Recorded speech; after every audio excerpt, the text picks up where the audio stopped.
Hey there, hi there, ho there. Are you there? What?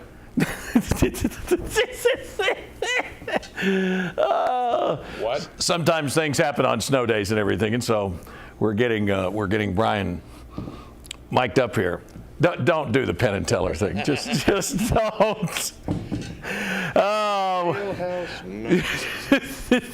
Welcome in on this Friday as we get you set for a big weekend of sports. Dave Baker, Brian Milam here with you. We will begin discussing all these things here in just a minute, but we hope that you and yours are safe wherever you might be.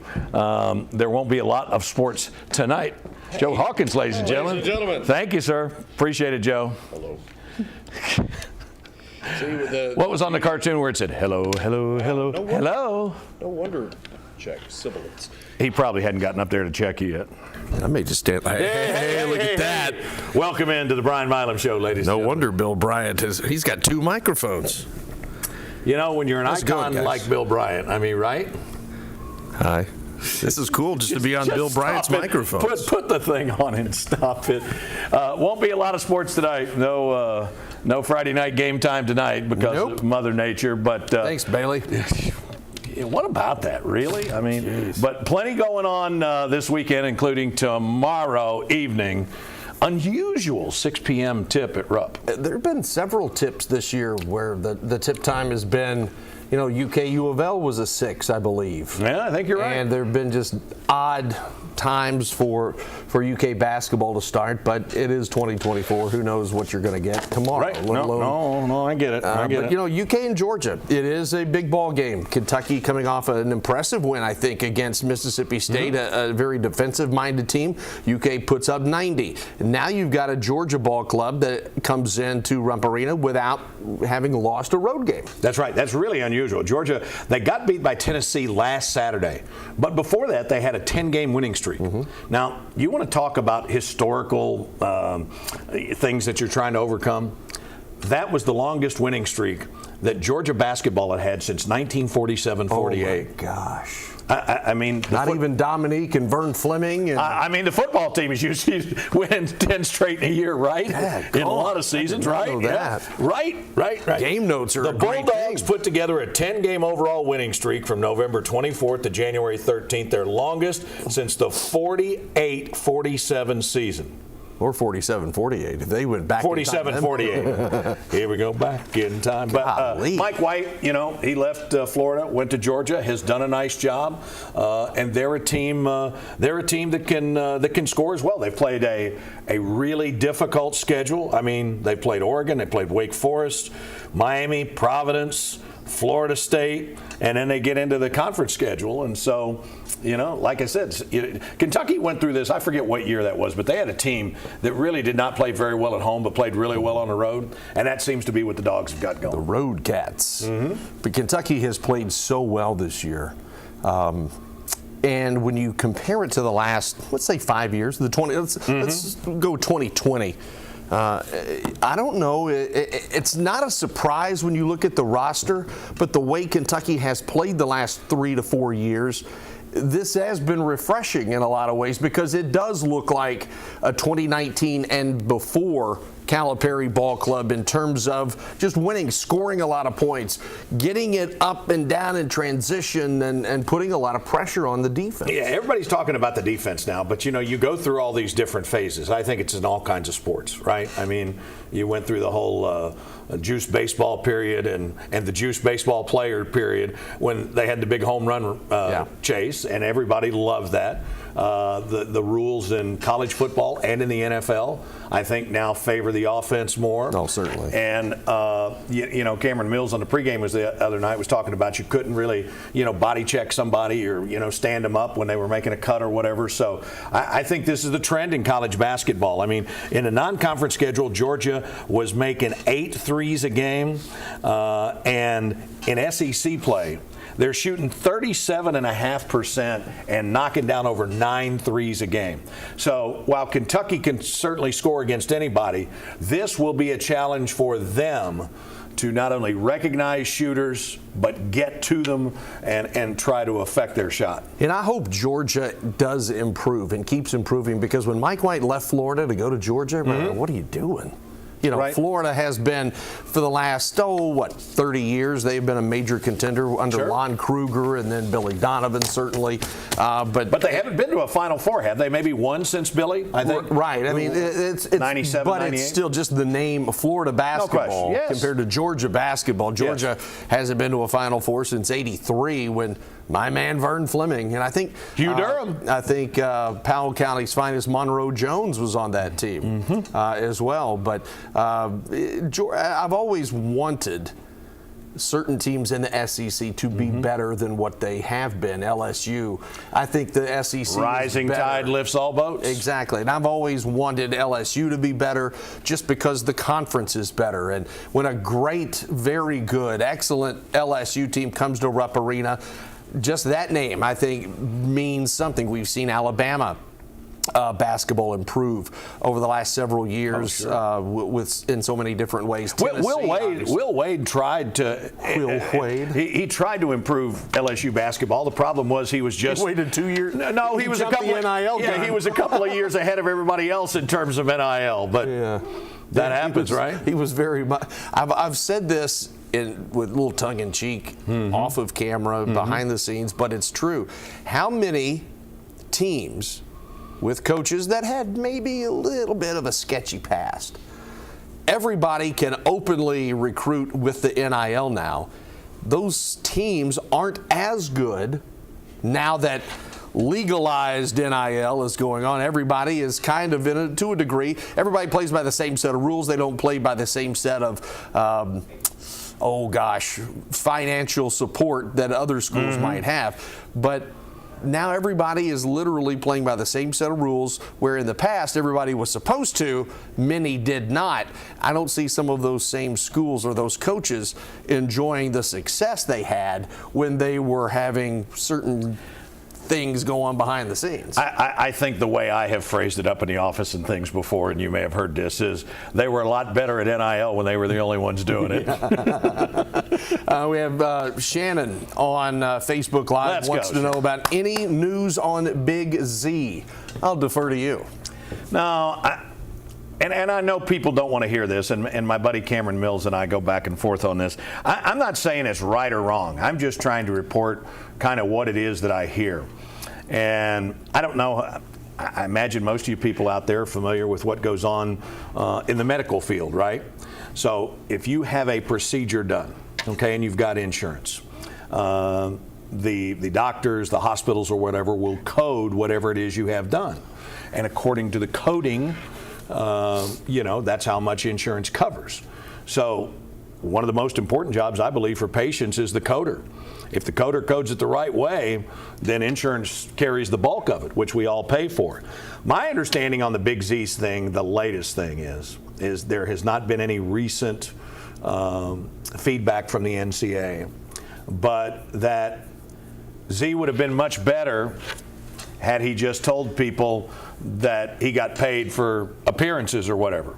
Kind of like the European version of NIL, rather than getting paid to play basketball. And so I know people have got the billboard up and all that stuff. I just, I understand taking a flyer every now and then. I don't know if that's what happened. I don't know whether there was a miscommunication. I've heard some folks say that maybe Z did not represent to the UK staff, not intentionally, but we all forget things or take it for granted. Right. But my understanding is maybe he played more pro basketball than they were led to believe. But that's why, if you're going to do something like that, you've got to start really, really early. What do you think about the billboard that has gone up? And there's been a lot of pressure, and now Calipari is kind of doubling down a little bit on saying, hey, we are going to try to get this thing done because we are now past the midway point of the regular season. Well past. And you kind of think, okay, well, if he is able to play. You're like 6 weeks away from the tournament, right? What's he going to bring to the team in terms of, let's say Kentucky gets on a roll right now and wins the next 7, 8, 9, 10 in a row, and nothing's wrong, and then you say, hey, he's eligible, and then you put him in the lineup, and then things just break down. If it ain't broke. Just saying. And listen, I would love for the kid to play. I've not had a chance to see him in practice. I've talked to some people whose opinions I really respect. Yeah. And they say he's lights out now. Oh, I bet I mean, you never know what's going to happen in terms of an injury. Yeah. And we've seen Kentucky have the bad injury at tournament time before.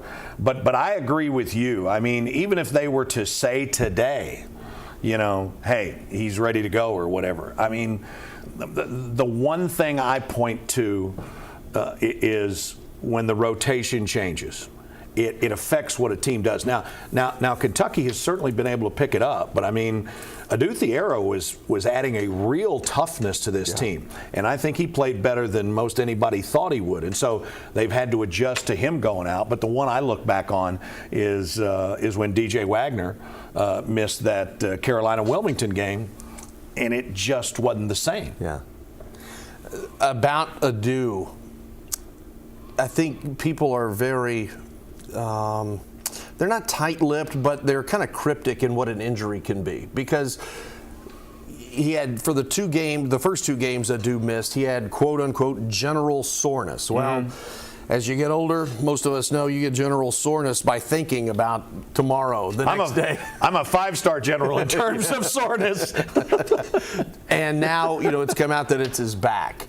I always heard it was his back to begin with. Now, Cal, on his pregame interview with Tom the other night, said that I believe it was that morning that he had gone to see the doctor and was hoping for some good news.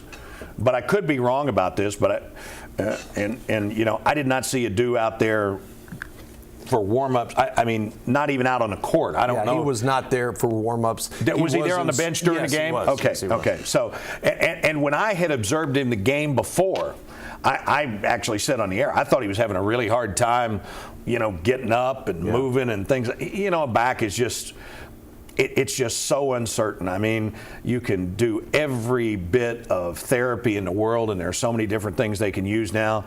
And one day you just wake up and it's better. Yeah, that happened to me a few weeks ago. Went to sleep, woke up, and crick in the neck, and my right arm is like, gosh, I don't have any feeling in this thing, and my back had a pinched nerve in my back. I have no clue how I got it. Right. But then, and again, when I played college baseball, my junior year, at the end of the year, I had some tennis elbow. I could not throw a baseball across the diamond up here. I had to come submarine. It hurt so bad I didn't even take infield practice. Continued the entire summer into my senior year. I was the DH for the first couple of weeks of the season.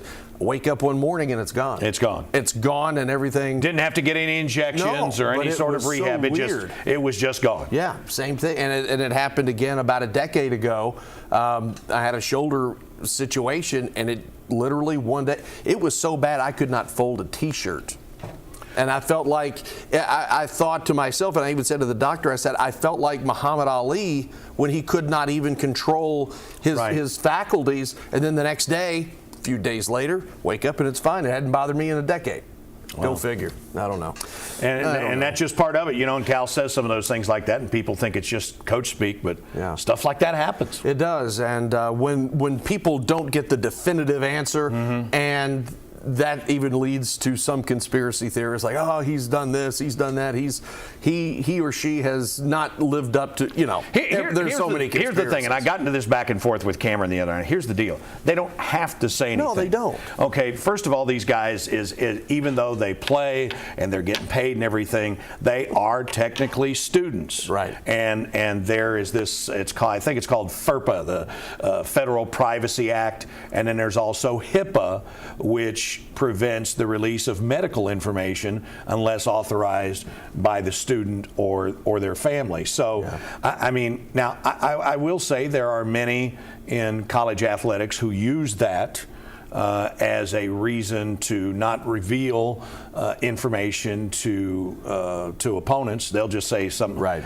I mean, there are some people that will say upper body. And that's all they'll say. Lower extremity. And they won't say sprain or and that's their right. You know, Rich Brooks came from a different place. He always started off every news conference he did with the injury report. And that's because in the NFL, because of the onset of gambling, and they wanted to make sure it was a fair game, the players, because they could make more money in their collective bargaining agreement, gave up their medical privacy. And so they allow those teams to put that information out there, and there are heavy fines for the teams if they don't do it. And so that's the difference between the college and the pro game. But the other thing is, too, you know, look at Jared Vanderbilt. Oh, my God. He just signed a mega deal, right? And they could not have been more cryptic about his injury. And you know, he probably doesn't want to say a lot either because that's going to hurt his draft stock.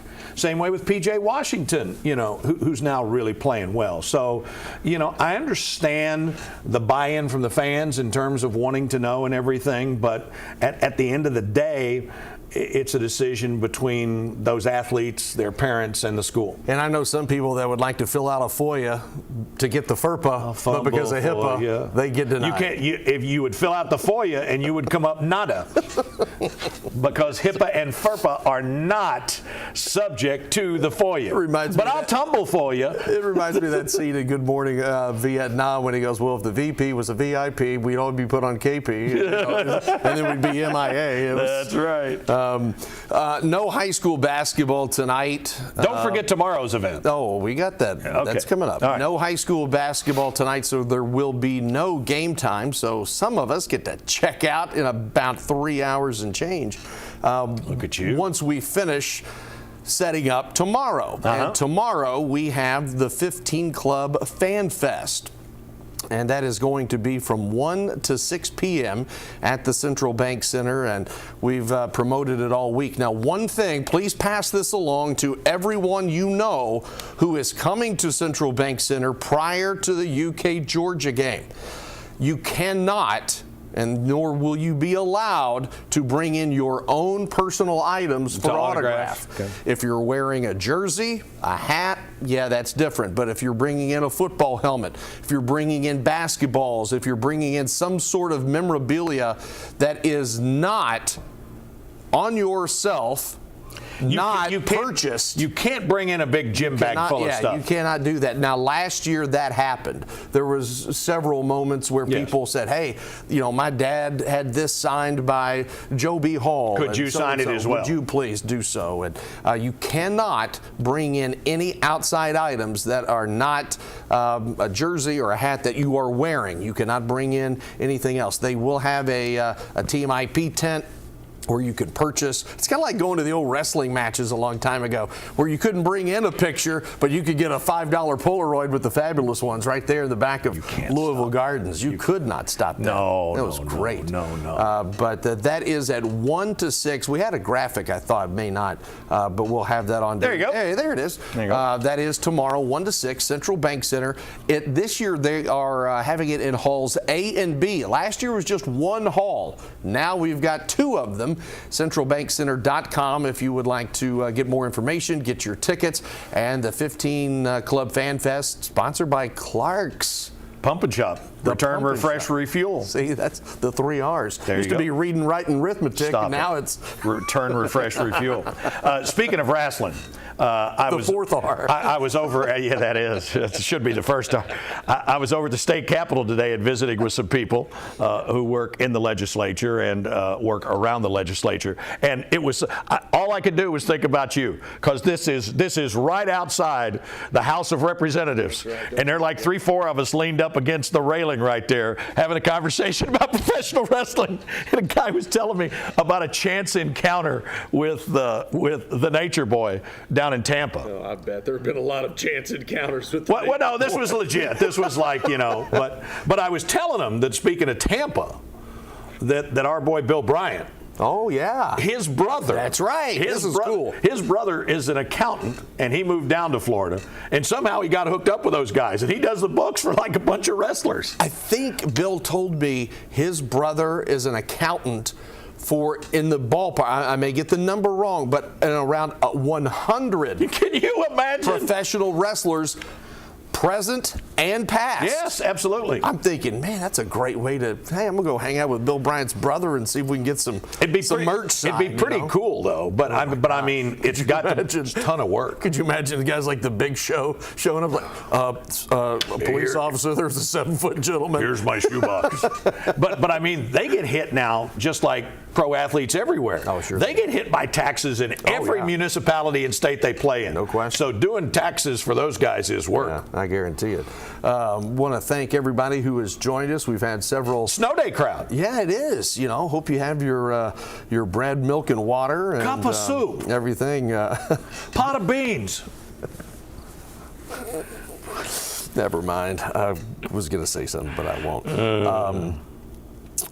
See, Jamie says, I mean, it's really none of our business, talking about a due and the injuries and whatnot. I just hope that they are, I hope when they are hurt, they can heal quickly, get back on the court. Sure, that's what everybody wants. And one thing we have had this week, which we will continue tonight at 6 o'clock, we have had many football players, UK football players, in this week to promote the Fan Fest, and got to speak with Barry Brown this morning. What a riot. Does he talk as fast as he runs? Oh my gosh, what a riot Barry Brown was this morning. Maxwell Hairston may have, and I sent him a video earlier today on Twitter, he may have the best teeth of any football player I've ever seen. Wow. I mean, they're pearly whites, perfect in alignment. Never seen anything there are a lot of football players have like partial plates and stuff. This guy, this is the original. I'm not saying anything. I'm just saying he's got the best grill that I've ever seen. Without having a grill. Without having a grill. But we also had Brock Vandegrift and Josh Caddis. I want to go duck hunting with Vandegrift. I don't know, man. Have you looked at his Instagram he'd page? come back with all the ducks. Oh my God! But I mean, you could just watch him. I hope he's able to hit receivers the way he hits ducks. Well, he is going. I tell you what, I'm going to do. What? And you heard it here first. Yes. I'm going to do something so no other station can come up with this. I have got at the house old Nintendo. I want to take on him in a game of duck hunt. Oh, that was one of the great games on Nintendo. You're absolutely right. Yeah, see, we're going to take care of this. I mean, you heard seriously, it here first, so if you see it somewhere else, they stole it here. I saw a picture on Instagram where he and his buddy is there, and his buddy's not nearly as big as him. He's lower to the ground, and these dudes had so many ducks they could hardly hold them up. I mean, I'm like, it's something I've always wanted to do but have never done it. So there you go. So tomorrow is Fan Fest, and then as soon as Fan Fest is wrapping up, UK and Georgia will be livening up Rupp Arena tomorrow. Sir. We will have highlights at 10 o'clock and 11 o'clock, and we hope you enjoy the weekend. It's a very cold weekend. No high school athletics tonight. Probably, I assume, not for Saturday either. But check your local listings for time and places. And for those of you who choose to do so, please practice safe sledding. Yeah, Bailey even goes, wow. Yeah, all right, that's going to do it for us on this snowy, cold, and frigid Facebook Live Friday. As Dougie Julian would say, good night and good bowling. There you go. That was good. For Dave Baker, I'm Brian Milam. Thanks to Joe for saving the show with the Bill Bryant microphone. We will see you next time.